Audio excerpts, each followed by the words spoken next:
Thutha wa guikara ihinda ria mweri umwe rumande, Gavana Obado ari na mwihoko wa gukainuka rucio thegi ya kurekererio ni igoti na kuriha mbiro ya mbeca varivari ya shiringi mirioni 5. Murugamiriri umwe wake wa ngari ndunakinyaniria ikiro cia kuiguithia igoti rimurekie.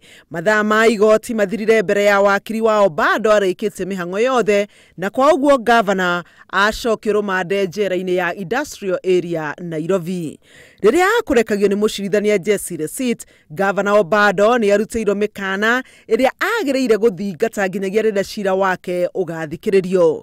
The court will be at liberty to cancel his bail and bond and to remand the first accused in custody if any of the following conditions, which I hereby set as part of the terms upon which he is released, are breached. Number 1, he shall not cause an adjournment in this case.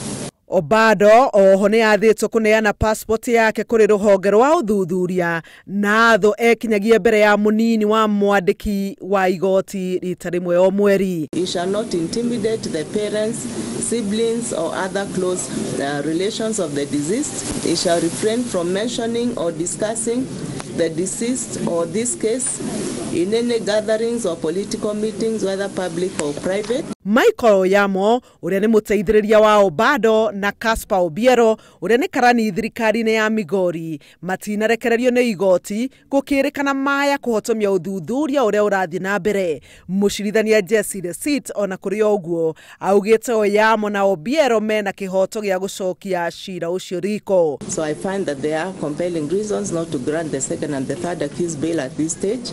I find releasing them may send fear, anxiety to potential witnesses and therefore lead to intimidation, which may adversely affect the case.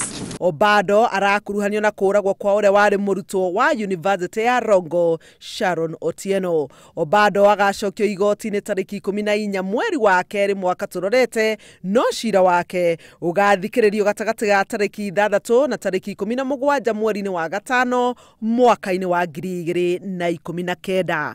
Handũ-inĩ ha Inooro TV, njĩtagwo Helen Maina.